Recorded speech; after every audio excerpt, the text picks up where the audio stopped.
Good evening. Anyone who has never made a mistake has never tried anything new, said by Albert Einstein.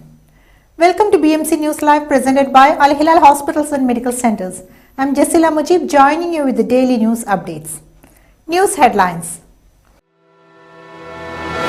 His Majesty the King, the Supreme Commander of the Armed Forces, deputized the BDF Chief to visit the Royal Artillery.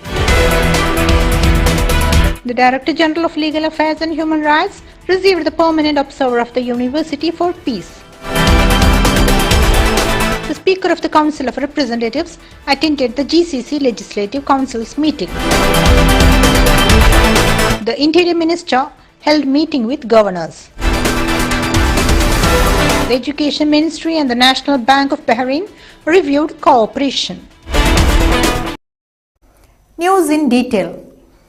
His Majesty the King, the Supreme Commander of the Armed Forces, deputized the BDF Chief to visit the Royal Artillery. His Majesty King Hamad bin Isa Al Khalifa, the Supreme Commander of the Armed Forces, today deputized Field Marshal Sheikh Khalifa bin Ahmad Al Khalifa, the Commander-in-Chief of the Bahrain Defence Force, to visit the Royal Artillery, marking the 47th anniversary of its establishment.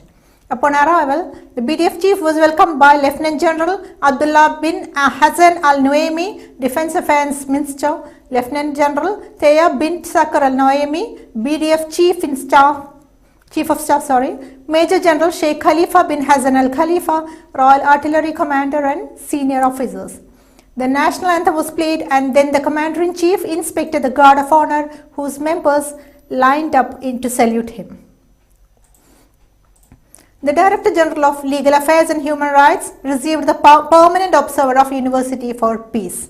Ambassador Dr. Yusuf Abdul Karim Buchiri, the Director General of Legal Affairs and Human Rights at the Foreign Affairs Ministry, met with David Fernandez Priana, the Permanent Observer of the University for Peace to the United Nations Office at Geneva.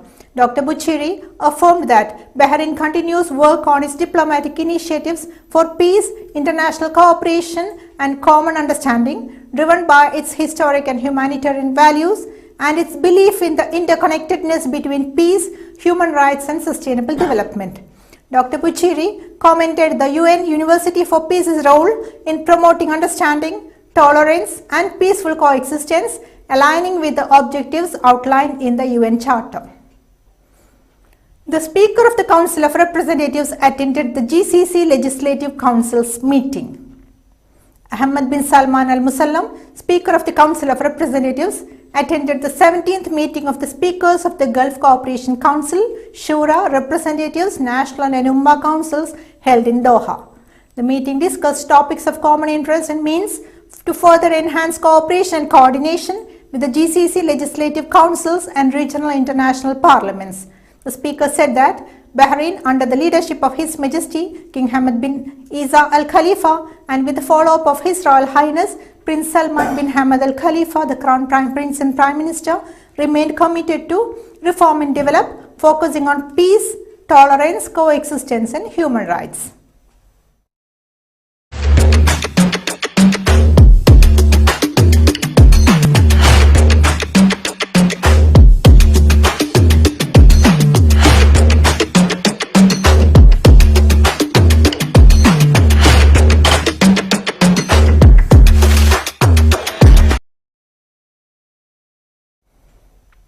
The Interior Minister held meeting with governors.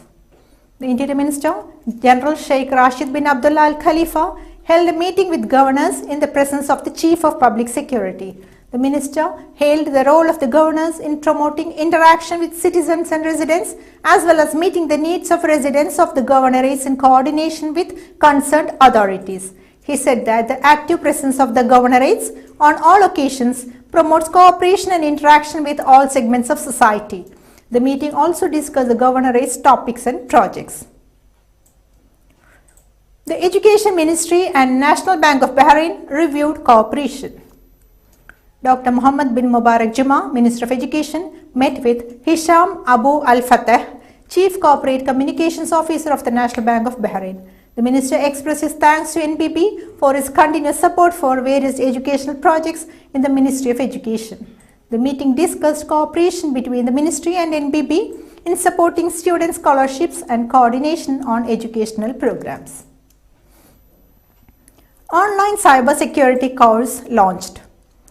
The Bahrain Institute of Public Administration and National Cybersecurity Center launched an online course for public and private sectors employees about the basics of cybersecurity. Dr. Sheikha Rana bint Isa bin Duwej Al Khalifa, Director General of the Institute of Public Administration, said that continuous education was an essential requirement for empowering human capital in the institutional corps. She added that the institute was keen on offering programs and services that keep pace with advancements in various disciplines, particularly updates in academic and training. Saudia Airlines launched Hajj and Umrah platform in US and Canada. Saudi Airlines has launched a dedicated Umrah website in the American and Canadian markets during the World Travel Market in London, expanding to reach to North American markets. According to a press release by Saudia carried by SPA, the expansion into the North American markets aligns with Saudia Hajj and Umrah's mission to become a global leader in Umrah travel services and support Saudia's wider strategic goal of helping to deliver the Saudi Arabia Vision 2030 ambition to carry 30 million Umrah performers. Now it's time for a short commercial break.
The 16th branch of Megamart and Macromart supermarkets in Bahrain has opened in Sahla.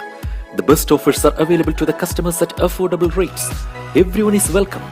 During and around the opening day, a variety of fish including salmon, meat and dairy products, roastery, frozen items, food and non-food items, groceries, fruits and vegetables, electronics, garments and ready-to-eat food items are available to the customers at affordable rates. Hearty welcome to all. Megamart and Macromart, your favorite shopping destination.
Welcome back.